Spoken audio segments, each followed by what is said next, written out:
शहरी विकास, आवासन, पेट्रोलियम और प्राकृतिक गैस मंत्रालय के माननीय मंत्री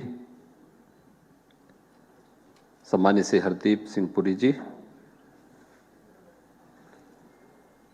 भारतीय जनता पार्टी के प्रदेश के अध्यक्ष माननीय श्री भूपेंद्र सिंह चौधरी जी, प्रदेश सरकार में मेरे वरिष्ठ सहयोगी उप मुख्यमंत्री द्वय श्री केशव प्रसाद मौर्य जी, श्री ब्रजेश पाठक जी, प्रदेश संगठन के महामंत्री श्री धर्मपाल जी, भारतीय जनता पार्टी के राष्ट्रीय प्रवक्ता श्री गौरव भाटिया जी,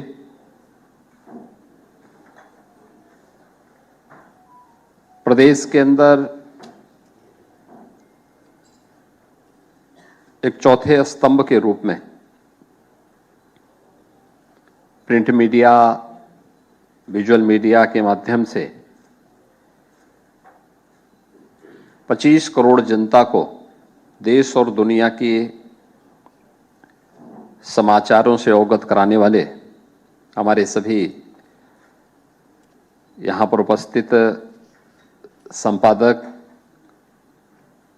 और विभिन्न मीडिया ग्रुप से जुड़े हुए हमारे प्रतिनिधिगण, उपस्थित भाइयों बहनों, मैं आप सबका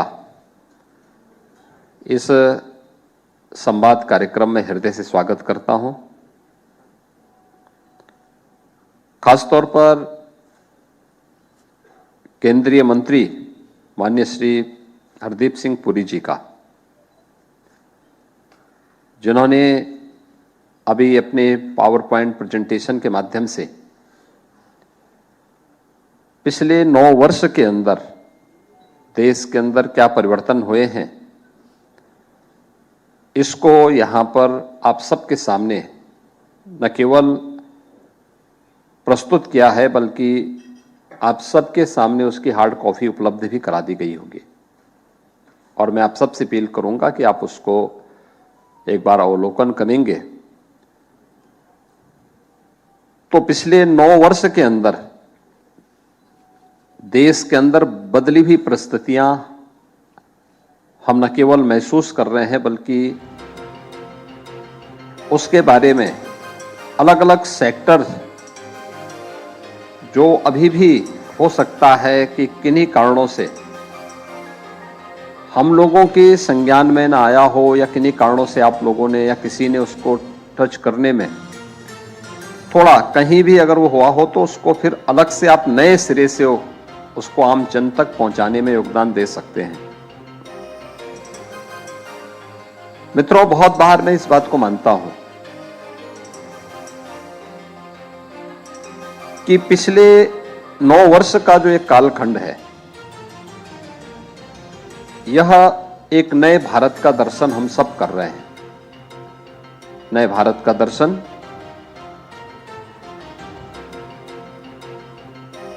अगर आप देखेंगे 4 महत्वपूर्ण स्तंभों पर एक खड़ा है। एक, वैश्विक स्तर पर भारत का बढ़ा मान। आज वैश्विक स्तर पर आप देख सकते हैं भारत को किस प्रकार का सम्मान मिल रहा है। अभी हाल ही में प्रधानमंत्री मोदी जी की 3 देशों की यात्रा का यह दृश्य आप सबके सामने होगा।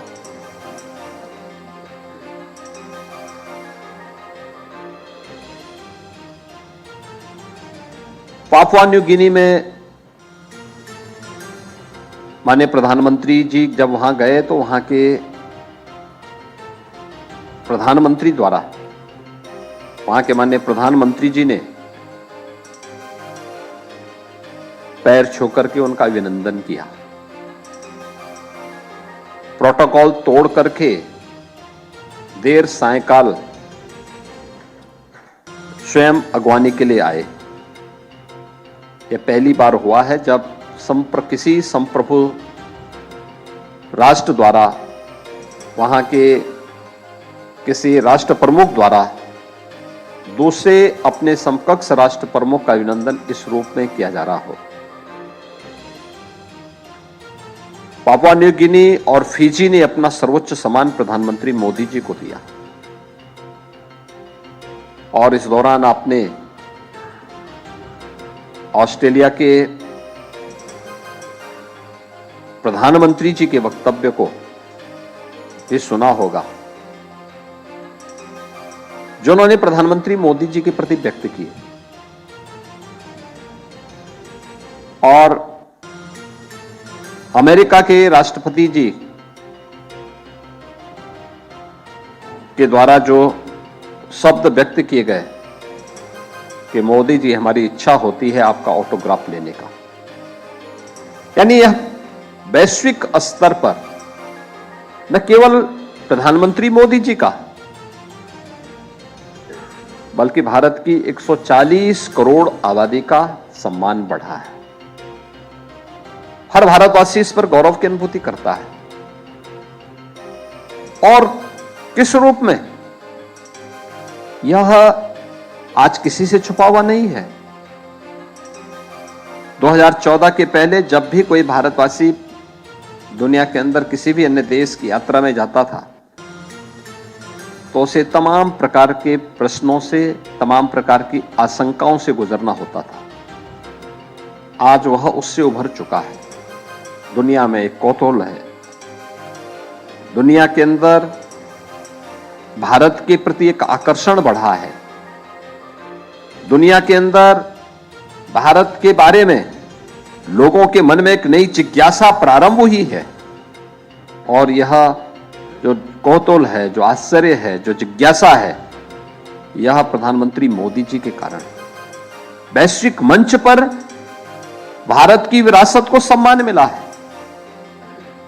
योग 21 जून की तिथि पूरी दुनिया के अंदर 190 के आसपास देश आज इसके साथ जुड़ करके भारत की विरासत को सम्मान देते हैं और स्वयं भी उससे लाभान्वित होते हुए दिखाई देते हैं। तो वैश्विक मंच पर बढ़ा मान, यह हम सब ने महसूस किया। दूसरा पक्ष है भारत की आंतरिक और बाह्य सुरक्षा की स्थिति सुदृढ़ हुई है। आज कोई भारत की ओर टेढ़ी नजरों से देखने का दुस्साहस नहीं कर सकता। जितने भी हमारे पड़ोसी हैं, भारत का हमेशा प्रयास रहा है सबको साथ लेकर के चलने की। और सरदेव अटल जी ने तो एक बार ये बात कही ही थी कि हम सब कुछ कर सकते हैं लेकिन पड़ोसी नहीं बदल सकते। और भारत हमेशा अपने पड़ोसियों के प्रति एक सकारात्मक भाव रखता रहा है। लेकिन फिर भी कुछ लोग अपनी प्रवृत्ति से, आदतों से, जो उनकी प्रवृत्ति है उससे मुक्त नहीं हो पाते। पहली बार हो रहा है जब जैसे को तैसे का जवाब भारत दे रहा है। भारत की सीमाएं सुरक्षित हैं, पहले की तुलना में सुदृढ़ हुई है। देश के अंदर आंतरिक सुरक्षा की स्थिति बेहतर हुई है। जम्मू कश्मीर हो, पूर्वोत्तर के राज्य हो या देश के अंदर नक्सल और माओवादी हिंसा से प्रभावित राज्य और क्षेत्र, यानी उग्रवाद, अलगाववाद और आतंकवाद को पूरी तरह नियंत्रित करने में लगभग सफलता प्राप्त की जा चुकी है। सुरक्षा के साथ साथ देश के नागरिकों के मन में एक विश्वास, एक नई आस, एक नया विश्वास पैदा किया है प्रधानमंत्री मोदी जी ने। और वह आस और विश्वास का परिणाम आज भारत के अंदर 40 करोड़ जनता की आवश्यकताओं की पूर्ति के लिए उस प्रकार का इंफ्रास्ट्रक्चर भारत का होना चाहिए, वर्ल्ड क्लास इंफ्रास्ट्रक्चर भारत के पास हो। कोई सोचता था एक गरीब के लिए एयर कनेक्टिविटी आसान होगी? आज उड़ान योजना के बारे में जब माननीय श्री पुरी जी यहां पर अपना प्रेजेंटेशन प्रस्तुत कर रहे थे, तो आपके सामने कितना, यानी आजादी के बाद 70 वर्षों में देश के अंदर बन पाए थे केवल 74 एयरपोर्ट, और मात्र 9 वर्ष के अंदर ही 74 नए एयरपोर्ट भारत ने नए दे दिए। यानी यह एक नया highway, express highway, waterway, railway, logistic के क्षेत्र में जो कुछ परिवर्तन आप देखने को मिल रहा है यह अभूतपूर्व है। पब्लिक ट्रांसपोर्ट के लिए जिस प्रकार की सुविधा प्राप्त हुई है, मेट्रो का एक नया संजाल बिछा है। यहां पे विस्तार से आपके सामने माननीय पुरी जी ने अपने भाषण में यहां पर अपने संवाद कार्यक्रम में आपके सामने प्रस्तुत किया। रैपिड रेल दिल्ली से मेरठ के बीच में, उसका फर्स्ट फेज इसी जून महीने में तैयार होने वाला है। कितने आसानी से इस व्यवस्था को देश के अंदर क्रिएट किया गया। पोर्ट का निर्माण, नए नए पोर्ट बन रहे हैं, ड्राई पोर्ट बन रहे हैं, फ्लोटिंग जेटी का निर्माण करके वाटरवे का कैसे उपयोग किया जा सकता है। यूपी जैसा लैंड लॉक्ड स्टेट भी वाटरवे का लाभ ले रहा है। वाटरवे नंबर 1 हल्दिया से वाराणसी के बीच में कार्य क्रियाशील हो चुका है। यानी इंफ्रास्ट्रक्चर डेवलपमेंट के लिए कार्य हुए, एम्स बने। कोई सोचता था आजादी के बाद 70 वर्षों में मात्र 6 एम्स बने, आज 22 से अधिक एम्स का निर्माण भारत के अंदर हो चुका है। Medical colleges, 1 district 1 medical college की तरफ पूरा देश जा रहा है। हेल्थ इंफ्रास्ट्रक्चर बढ़े, आईआईटी, आईआईएम उन सभी क्षेत्रों में बढ़ाए गए जिनके लिए कोई कल्पना नहीं करता था। इंफ्रास्ट्रक्चर के लिए इसने देश की आकांक्षाओं के अनुरूप भारत को, हर तबके के लोगों को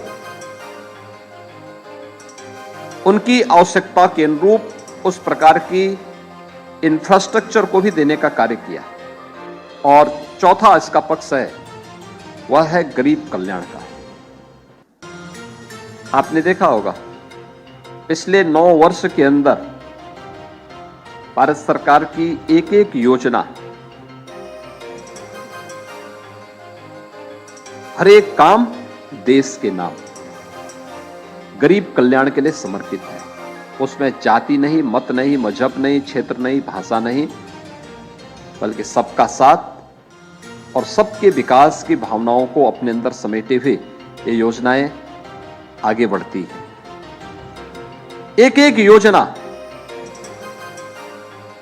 जनधन अकाउंट से प्रारंभ हुई योजना कितना विस्तार लेती है। लोग सोचते थे देश के अंदर 45 करोड़ से अधिक ऐसे गरीबों के जनधन अकाउंट खोले गए, और मित्रों जनधन अकाउंट के माध्यम से जो परिवर्तन हम सबको देखने को मिला, यानी 48 करोड़ लोगों का देश के अंदर एक एक अकाउंट खोले गए। यानी इतने लोग ऐसे थे जिनके आजादी के बाद अपने स्वयं के अकाउंट बैंक में नहीं थे। और उत्तर प्रदेश ने सर्वाधिक लाभ लिया। उत्तर प्रदेश में 8.5 करोड़ से अधिक गरीबों के बैंक के अकाउंट खोले गए इस दौरान। जनधन अकाउंट का परिणाम है डिजिटल बैंकिंग और डीबीटी का लाभ आज हर व्यक्ति ले पा रहा है, और भ्रष्टाचार पर प्रहार का यह सबसे बड़ा माध्यम बना। यह सबसे बड़ा प्रहार का उसका लाभ मिला। दूसरा, एक एक स्कीम किस रूप में, यानी कोरोना कालखंड में तो इन जनधन अकाउंट का लाभ सर्वाधिक हर गरीब, हर किसान, हर श्रमिक ले आई ही। आपने देखा होगा कि कोरोना कालखंड के दौरान कैसे हम लोग इन योजनाओं का लाभ उन लोगों तक एक क्लिक में 2,63,00,000 किसानों तक पीएम किसान योजना का लाभ उन तक पहुंच रहा था। एक क्लिक में 1,75,00,000 उज्ज्वला योजना के जो लाभार्थी उत्तर प्रदेश में हैं, उन लोगों तक उनको प्राप्त होने वाले सिलेंडर का दाम उनको प्राप्त हो रहा था। एक क्लिक में पेंशन के लाभार्थी, चाहे वह निराश्रित महिला पेंशन हो, वृद्धावस्था पेंशन हो, दिव्यांगजन पेंशन हो, उन्हें इस योजना का लाभ मिल रहा था। एक क्लिक में महिला लाभार्थियों को दी जाने वाली सुविधा का लाभ प्राप्त हो रहा था। ये सभी चीजें उस रूप में मिल रही थी और एक एक योजना कैसे स्वावलंबन का आधार बनती है। खासतौर पर पीएम आवास योजना को अगर आप देखेंगे, उत्तर प्रदेश के अंदर इन 9 वर्षों में ग्रामीण और शहरी दोनों क्षेत्रों में मित्रों 54 लाख गरीबों को एक एक आवास योजना का लाभ प्राप्त हुआ है। 54 लाख।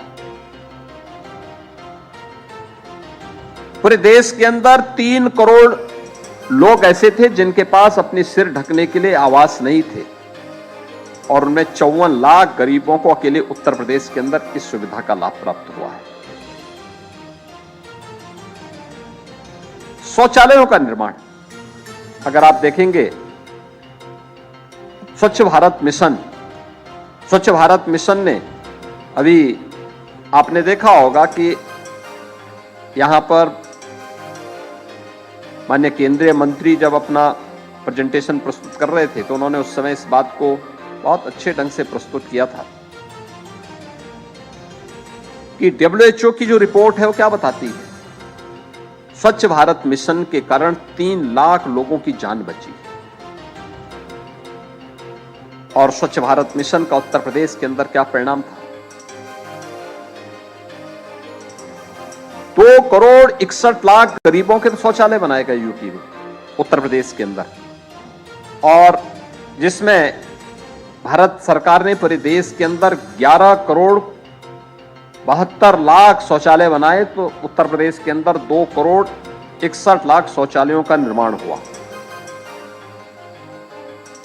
2,61,00,000 शौचालय और स्वच्छ भारत मिशन को एक जन आंदोलन का रूप लेने का परिणाम क्या था कि उत्तर प्रदेश में इंसेफ्लाइटिस की बीमारी 40 वर्ष में 50,000 से अधिक मौतें अकेले उत्तर प्रदेश के अंदर हुई थी, जिसमें गोरखपुर, बस्ती कमिश्नरी, देवीपाटन कमिश्नरी ये प्रमुख रूप से इसकी चपेटे में थी। 40 वर्ष में 50,000 मौतें जिस बीमारी के कारण हुई हो, आज वह बीमारी पूरी तरह समाप्त हो चुकी है। यानी स्वच्छ भारत मिशन किस रूप में प्रभावी हुई है। इसी प्रकार से प्रदेश के अंदर हर घर नल की योजना, क्या कोई कल्पना करता था कि मिशन मोड पर भी कोई एक कार्यक्रम अभियान चलेगा जिसमें हर परिवार को शुद्ध पेयजल की आपूर्ति में सरकार योगदान दे पाएगी। पहले तो पिक एंड चूज होता था, सबके लिए योजना बन जाए, ये कल्पना थी।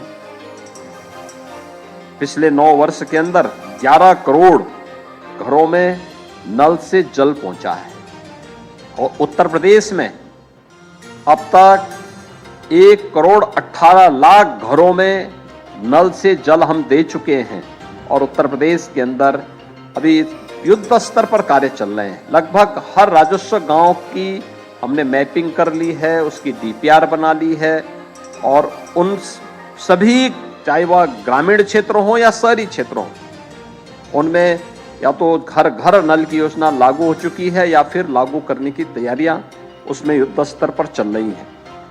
प्रदेश के अंदर प्रधान उज्ज्वला योजना में स्वस्थ ईंधन की जब हम बात करते हैं,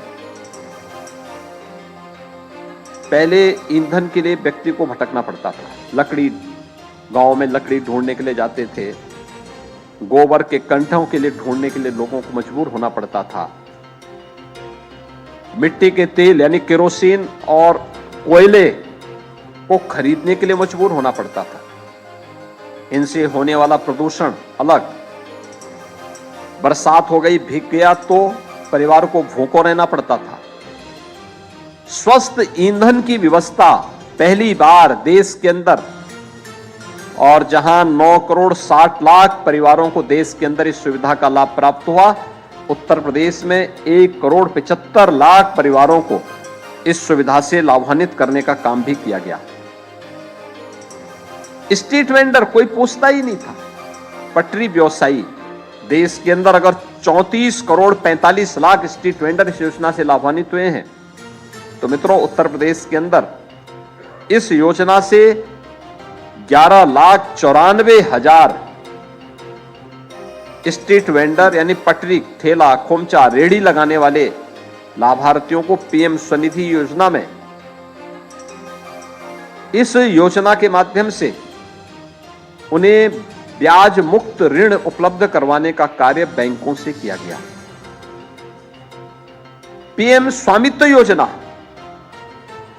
ग्रामीण क्षेत्र में राजस्व से जुड़े हुए जो विवाद हुआ करते थे,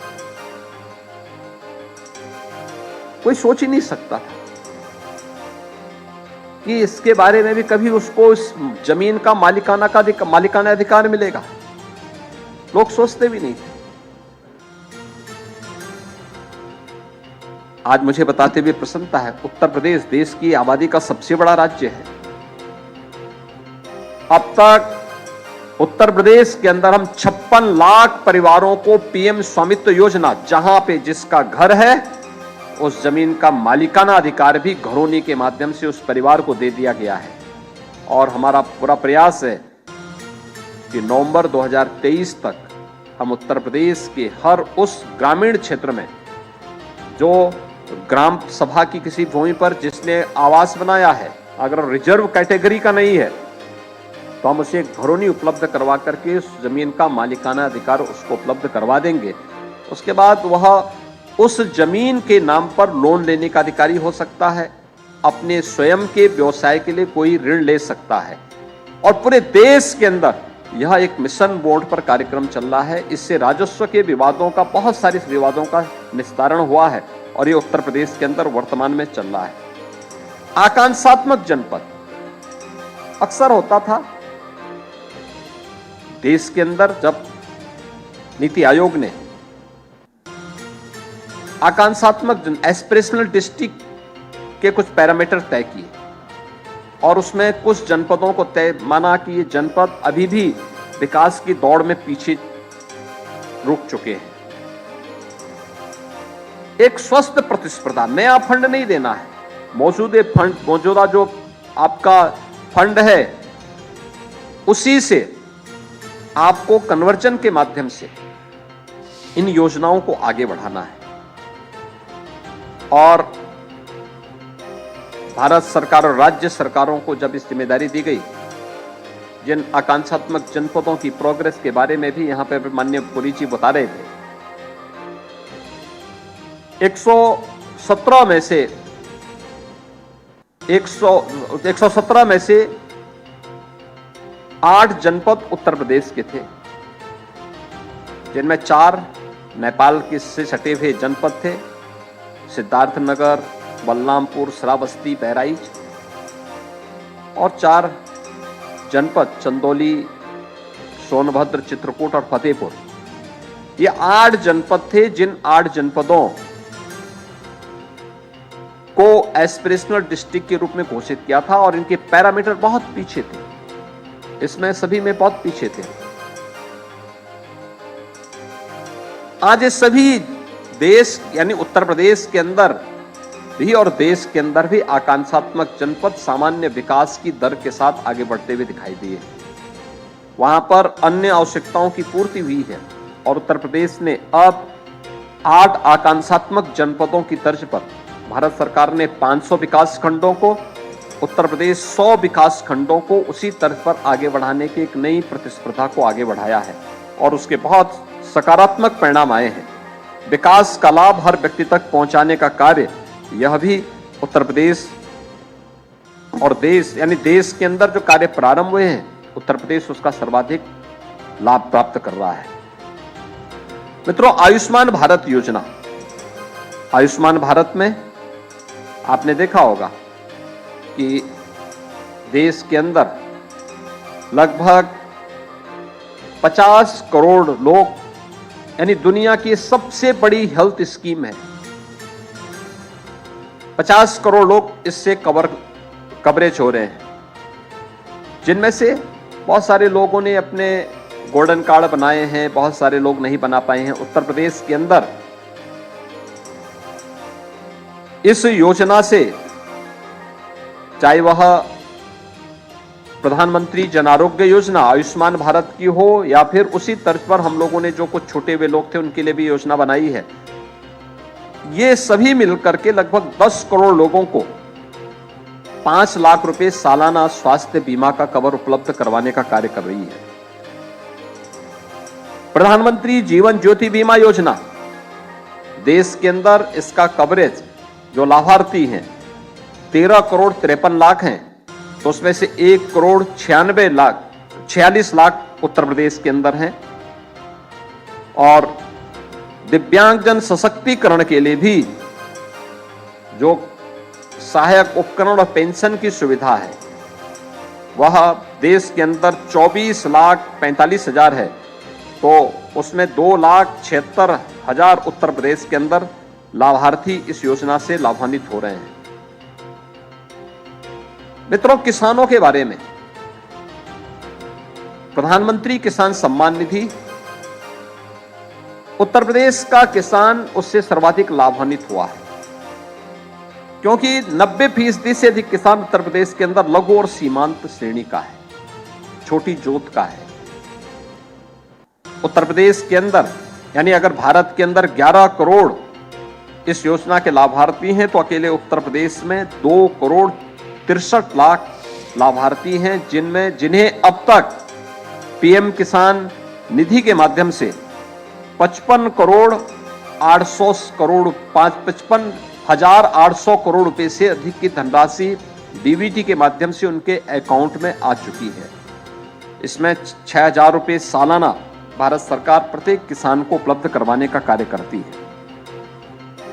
ऐसे विभिन्न योजनाओं में एमएसपी का लाभ किसानों को प्राप्त हो, लागत का 1.5 गुना दाम किसान को उपलब्ध करवाने का कार्य है, या फिर अन्य वे तमाम योजनाएं जिसमें कृषि क्षेत्र हो या नारी सशक्तिकरण का कार्य हो, प्रधानमंत्री सुरक्षित मातृत्व अभियान योजना, प्रधानमंत्री मातृवंदना योजना, सुकन्या समृद्धि योजना, ये सभी योजनाएं ऐसी हैं जिन योजनाओं ने नारी सशक्तिकरण के कार्यक्रम को आगे बढ़ाने का कार्य किया है। तो युवा पीढ़ी के लिए भी उन्हें मिशन रोजगार के साथ जोड़ने और मिशन रोजगार के माध्यम से उनके स्वावलंबन का मार्ग प्रशस्त करने का कार्य भी इन 9 वर्षों के अंदर तेजी से देखने को मिला है। आपने देखा होगा अनेक योजनाएं चली, पीएम स्टार्टअप की योजना, पीएम स्टैंडअप की योजना, डिजिटल इंडिया की योजना, ये सभी योजनाएं हमारे युवाओं के उत्थान के साथ साथ स्किल डेवलपमेंट की योजना, स्किल मिशन से जुड़े हुए कार्यक्रम किस मजबूती के साथ देश के अंदर हुए हैं। अकेले पीएम कौशल विकास योजना में 1 करोड़ 37 लाख लोग प्रशिक्षित हुए हैं, और उत्तर प्रदेश के अंदर इस योजना में हम लोग अब तक 16,86,000 से अधिक युवाओं को प्रशिक्षित कर चुके हैं। इसी प्रकार से देश के अंदर इस दौरान 390 नए विश्वविद्यालयों की स्थापना हुई।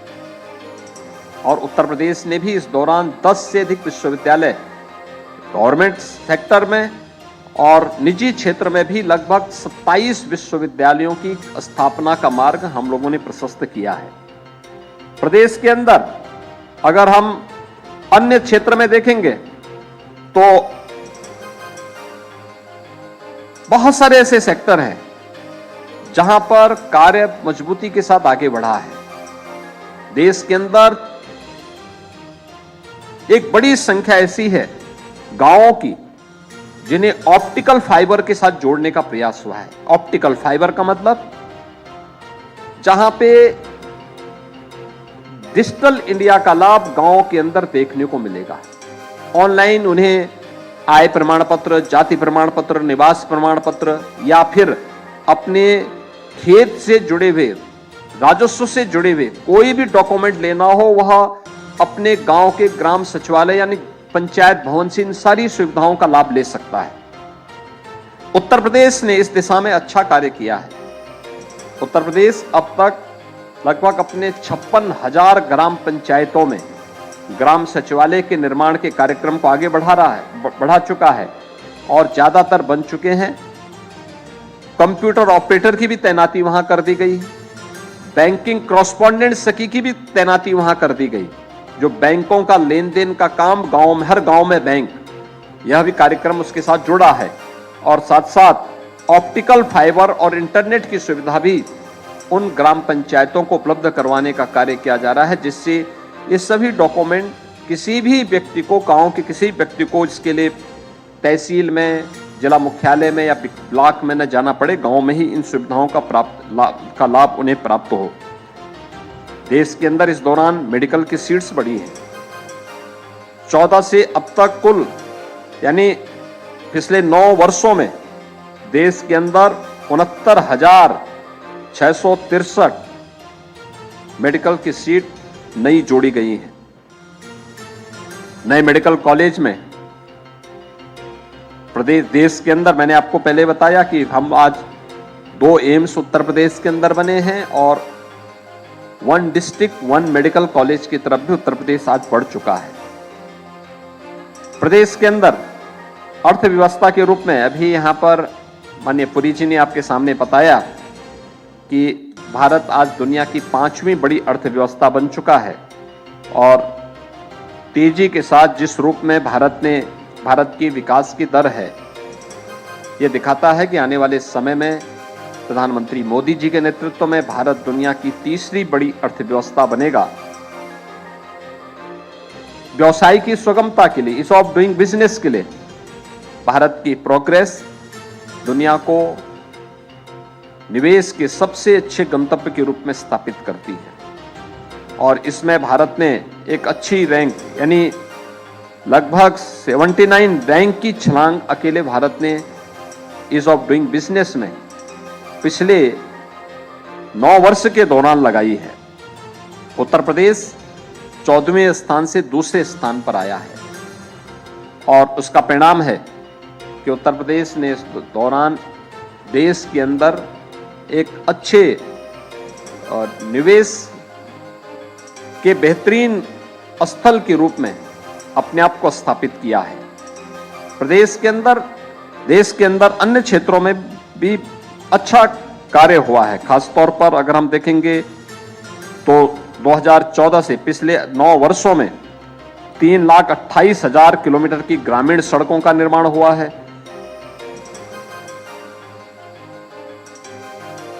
हाईवे का निर्माण की गति 37 किलोमीटर प्रतिदिन प्रदेश के अंदर, देश के अंदर देखने को मिली है। अमृत योजना के अंतर्गत भी जो शहरी क्षेत्रों में खासतौर पर शुद्ध पेयजल की आपूर्ति और सीवर बिछाने की कार्रवाई शहरी क्षेत्रों में जो हो रही है, इसमें अब तक 4,832 प्रोजेक्ट पूरे देश के अंदर संपन्न हुए हैं। सरकारी खरीद फरोख्त में पारदर्शिता आए, उस शुचिता और पारदर्शिता के लिए गवर्नमेंट ई पोर्टल का निर्माण किया गया। जेम पोर्टल में अगर आप देखेंगे देश के अंदर 3,90,000 करोड़ रुपए की रिकॉर्ड खरीदारी अब तक जेम पोर्टल से हुई है और उत्तर प्रदेश के अंदर भी 33,583 करोड़ रुपए की खरीदारी जेम पोर्टल के माध्यम से हुई है। यानी गवर्नमेंट ई मार्केट का पोर्टल है, सब कुछ उसमें उस सॉफ्टवेयर के माध्यम से आप पूरे देश के अंदर कौन सी चीज कहाँ पे किस कंपनी से जुड़ा हुआ और उसके रेट क्या हैं, उसके माध्यम से आप उसके माध्यम से इस कार्यक्रम को आसानी से इसका लाभ ले सकते हैं। डीबीटी के माध्यम से 25 लाख करोड़ रुपए से अधिक राशि देश के अंदर जहां आंतरित की गई है, वहीं उत्तर प्रदेश के अंदर भी 3.5 लाख करोड़ रुपए की धनराशि आंतरित की गई है। डिजिटल इंडिया के माध्यम से 5,47,000 कॉमन सर्विस सेंटर आज संचालित हैं। उत्तर प्रदेश के अंदर 1,44,000 कॉमन सर्विस सेंटर वर्तमान में क्रियाशील होकर के इन सेवाओं से आम जन को अपनी सेवाएं उपलब्ध करवाने का कार्य कर रहे हैं। और स्टार्टअप इंडिया में भी भारत की जो प्रोग्रेस है, विगत 9 वर्ष के अंदर 99,340 स्टार्टअप रजिस्टर्ड हुए हैं और प्रदेश में 9,451 स्टार्टअप यहां पर रजिस्टर्ड हुए हैं। ये एक नई प्रोग्रेस भारत की दिखाती है। विरासत का सम्मान हो, यह भी आपने इस दौरान देखा होगा। काशी में काशी विश्वनाथ धाम, अयोध्या में श्री राम जन्मभूमि पर भगवान श्री राम के भव्य मंदिर का निर्माण, केदारनाथ में केदारपुरी का निर्माण, महाकाल में महालोक का निर्माण, ये सभी किसी न किसी रूप में प्रत्येक भारतवासी को अपनी विरासत के प्रति सम्मान का भाव व्यक्त करने के लिए प्रेरित करता है। पर्यावरण की के संरक्षण के लिए भी अनेक योजनाएं इस दौरान भारत सरकार ने प्रारंभ की। जल संरक्षण के लिए चलाए गए अभियान हो, चाहे वह पीएम कुसुम योजना के माध्यम से विभिन्न प्रकार के कार्यक्रम, नमामि गंगे मिशन की सफलता आप सबके सामने है। 2019 में प्रयागराज कुंभ आयोजित करने का सौभाग्य हमें प्राप्त हुआ था और प्रयागराज कुंभ की सफलता नमामि गंगे परियोजना की सफलता के साथ जोड़ करके देखी जा सकती है। जिसने भी 2019 से पहले प्रयागराज में आकर के, मुझे 2013 का कुंभ याद है, जब 2013 में प्रयागराज में कुंभ था और उस दौरान मॉरिशस के माननीय प्रधानमंत्री वहां आए थे। वहां गंदगी देख करके हिम्मत नहीं हुई उनकी कि वे संगम में स्नान कर सके। बिना स्नान किए ही दूर से ही नमस्कार करते हुए निकल गए।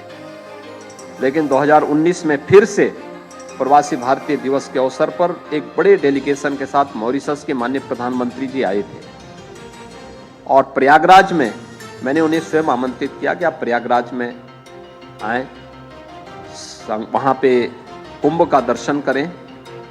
वे गए प्रयागराज में और प्रयागराज में आकर के न केवल उन्होंने कुंभ का दर्शन किया, बल्कि संगम तट पर जाकर के जब लोग स्नान कर रहे थे वे अपने को रोक नहीं पाए। पूरा डेलीगेशन प्रयागराज संगम में स्नान किया था।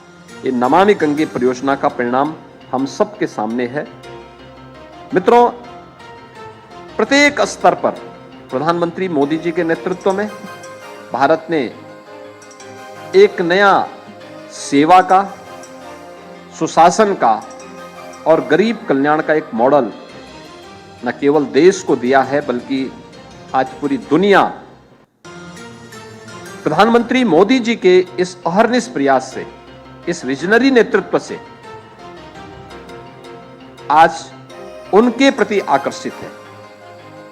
विगत 9 वर्ष का जो समय है, यह एक नए भारत का दर्शन करने का समय है और इसीलिए आजादी के अमृत महोत्सव के काल के मुख्य महोत्सव को संबोधित करते हुए प्रधानमंत्री मोदी जी ने देशवासियों को पंचप्रण के साथ जोड़ने का एक संकल्प भी दिलाया। पंचप्रण में उनका जो संकल्प रहा है कि हमें गुलामी के अंशों को पूरी तरह समाप्त करना है, लेकिन फिर आगे अन्य जो संकल्प उन्होंने उसके साथ जोड़ाए कि हमें विरासत का भी सम्मान करना है। और अंत में उन्होंने जो बात कही उसमें कि यह सभी संकल्प पूर्ति तभी होगी जब हर नागरिक अपने कर्तव्यों का निर्वहन भी करेगा। यानी नागरिक कर्तव्यों का भी एहसास है, विरासत का सम्मान भी है। एक भारत श्रेष्ठ भारत बनाने की उस कल्पना को, जिसमें जाति मत मजहब के आधार पर भेदभाव न हो, उस प्रकार का भाव भी है, लेकिन गुलामी के अंशों को भी समाप्त करने के एक संकल्प को लेकर के आगे बढ़ना है। एक स्वाभिमानी भारत, एक समर्थ भारत, एक सशक्त भारत, यही प्रधानमंत्री मोदी जी का विजन है। और उनके इस विजन के साथ पूरा भारत आज मजबूती के साथ आगे बढ़ता हुआ दिखाई दे रहा है। उनके यशस्वी नेतृत्व में भारत दुनिया की तीसरी बड़ी अर्थव्यवस्था बहुत शीघ्र बनेगा, इसमें किसी प्रकार का कोई संदेह नहीं होना चाहिए। मैं उनके नेतृत्व में विगत 9 वर्षों में उपलब्ध हुई ये सफलताएं हर भारतवासियों को गौरवान्वित करने वाली है। इसके लिए उत्तर प्रदेश की शासन और उत्तर प्रदेश की जनता की ओर से मैं प्रधानमंत्री मोदी जी का अभिनंदन करता हूं और विश्वास व्यक्त करता हूं कि उनके यशस्वी नेतृत्व में भारत दुनिया की एक बड़ी महाशक्ति के रूप में स्थापित होकर के दुनिया को नेतृत्व प्रदान करेगा। एक बार फिर से मैं आप सभी, हमारे जितने भी माननीय संपादकगण आए हैं, मीडिया से जुड़े हुए प्रतिनिधिगण आए हैं, केंद्रीय मंत्री माननीय श्री हरदीप सिंह पुरी जी का और आप अन्य सभी महानुभावों का हृदय से अभिनंदन करता हूं। धन्यवाद। जय हिंद।